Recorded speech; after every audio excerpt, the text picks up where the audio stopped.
later Dev Allen will be along to talk you through some examples of some of the aerial antics that the barnstorming pilots of the 20s and 30s got up to in their old aircraft. That's coming up in a while. But first, what on earth is this?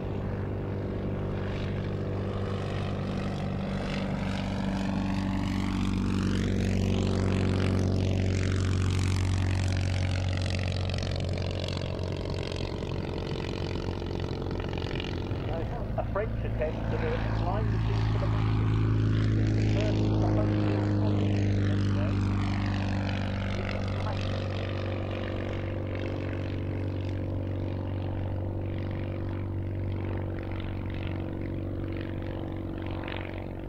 Now the Flying Flea was a concept of one Henri Minier, who was aiming his design at the do-it-yourself market. Although no time to this time, eventually it did get restored, work started seriously in 1988, but unfortunately I thought I was quite off.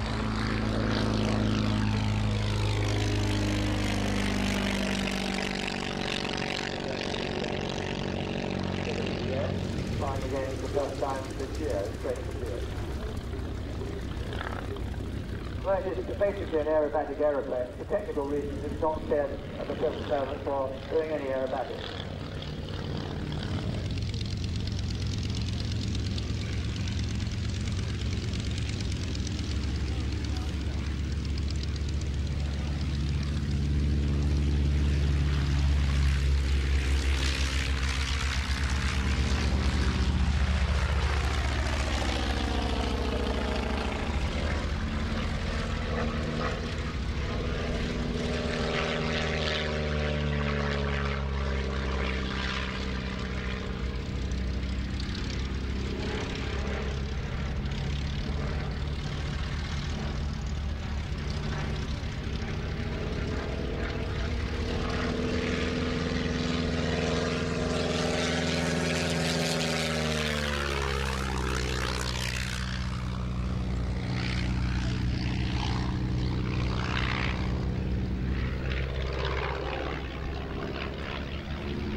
A number of birds of prey are available for inspection, and they do flying displays and so on the estate here. I suggest you pick up a leaflet, they're well worth looking at. Some of the birds are sort of kept in hangars, other of them are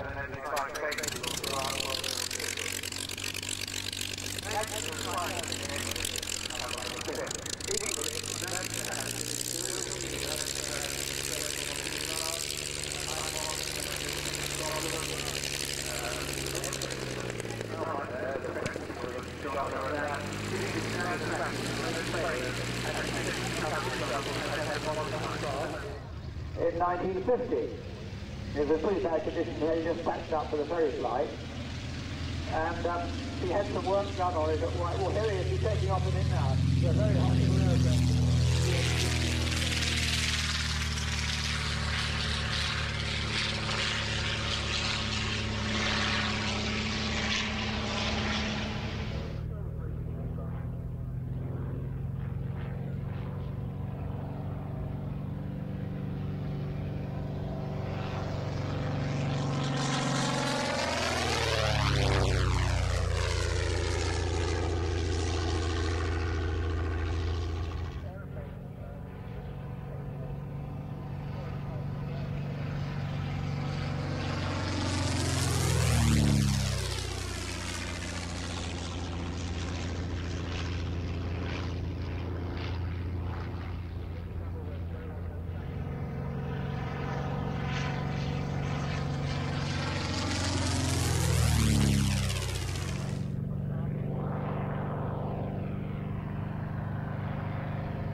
now, I think, but I'm saying that from guesswork and memory.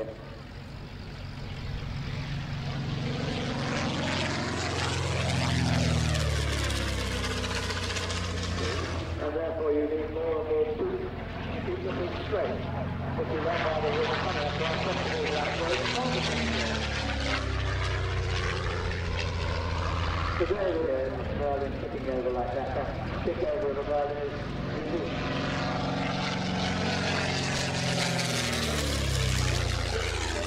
210 horsepower.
I've had quite a week actually. I was in Cape Town, would you believe, this week. That was 11 hours 30 minutes. That's long enough to do. This aircraft based here at Old Warden is owned by Peter Holloway and loads student selectors for both static displays in the hangars.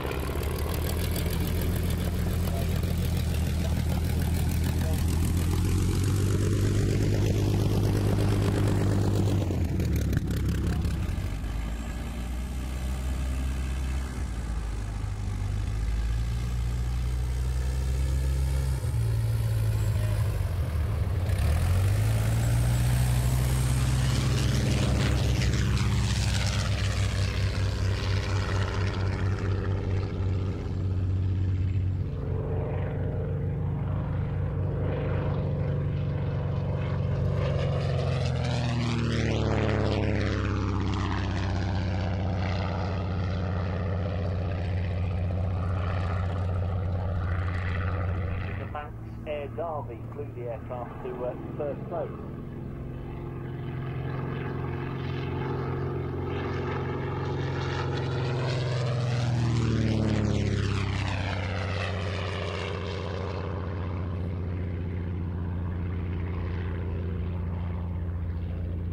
Now the C6, another of the aircraft in this first section of our display, previously by Louis Fogg, the original owner. It was actually stored in a Mews cottage in Wimpole Street in London, which I believe during the Second World War.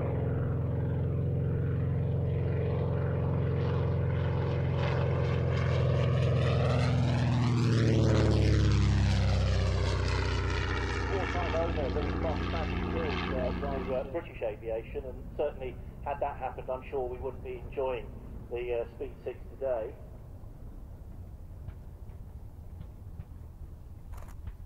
Oh, look at that. Wonderful stuff. So the aircraft was en route to America via Rotterdam, and at the 11th hour, a young chap who'd seen the aircraft as a boy and always promised himself one day he would own it, Roger Mills, stepped in. Took that young chap 50 years to fulfil his promise to himself to buy the aircraft. You'll see that the Bristol fighter has a wingman, because he can't manoeuvre it very easily on the ground. It has no brakes. He can't control the tail system with the rudder. Seen today by Nick Parkhouse, who owns it. So many engines running around me, I don't know if you can hear me through all the noise, but there we are.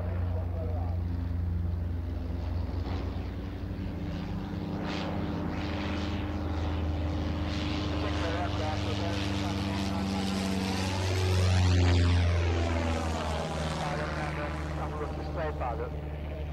He had it with a view to owning it, but unfortunately he lost his life before he actually got it flying. Now it's action. Only 15 had been built by the time it had to come to a halt. The 3 of them were completed again after the war from bits that weren't finished.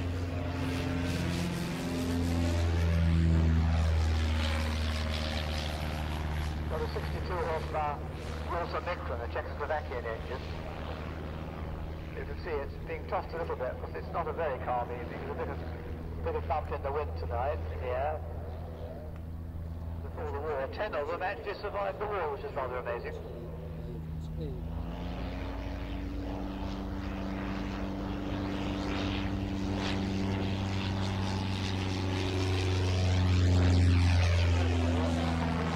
By the Civil Air Guard, which was an organisation set up in about 1937-38. To train pilots.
Flying the aircraft for us today, we have who do we have? John Allison, Trevor Roach.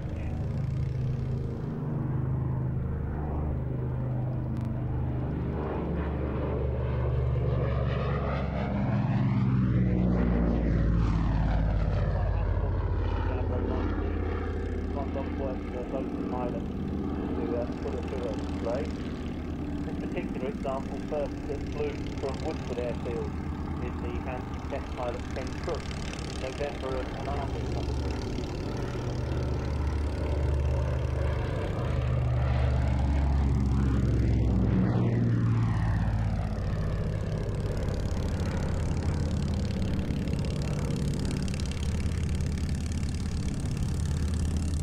Amongst those communication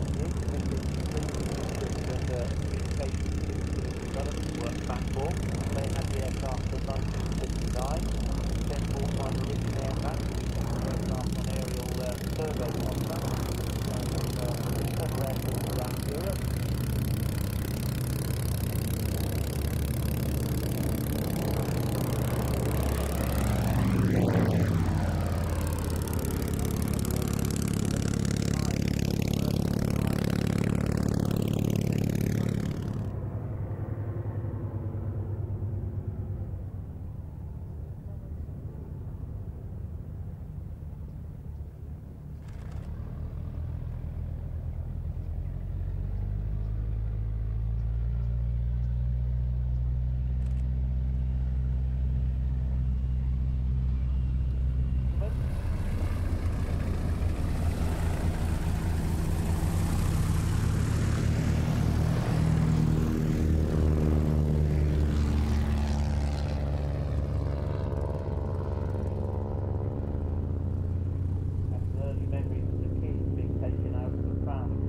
Side-by-side cabin biplane, and it was introducing this at the time that it was withdrawing the box from the market.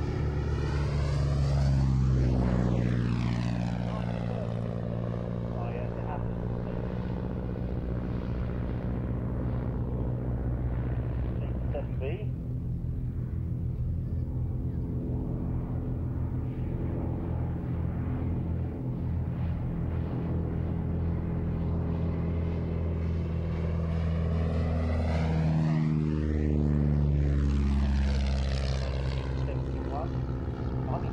Horsepower Gypsy Major Mark 1 4-cylinder engine up front. More passenger and pilot friendly, I suppose.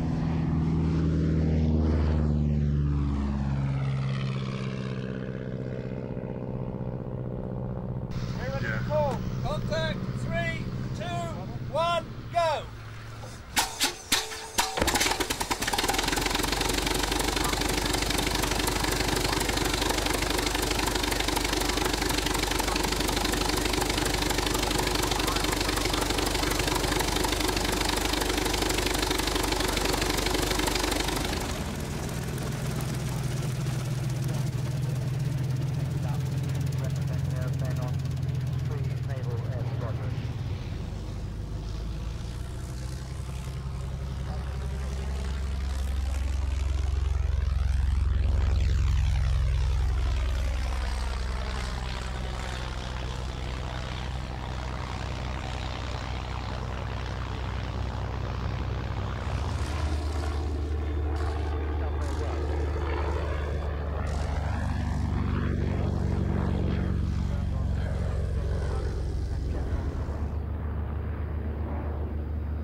Bridge in London for a number of years. It was built to a private order by one Cyril Foggin, who learnt to fly at the Blackburn School at Hendon, and the aircraft first flew in December of 1912. It flies again now on the 1st of September 2002.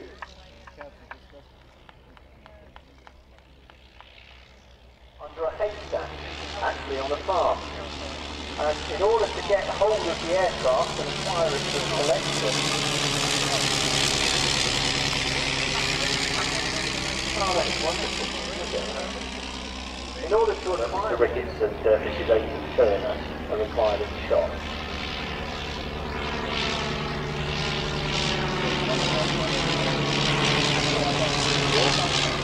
Since then, it's been regularly flying, weather permitting now. It's slowed in the longer draft. Remember, no brakes on these aircraft. There we go, ladies and gentlemen. The 1912 Blackburn Type D monoplane.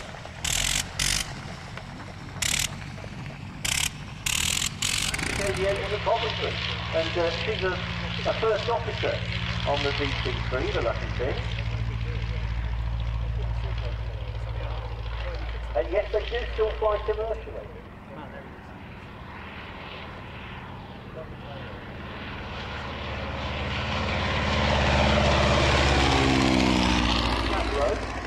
All aircraft of XV Road design.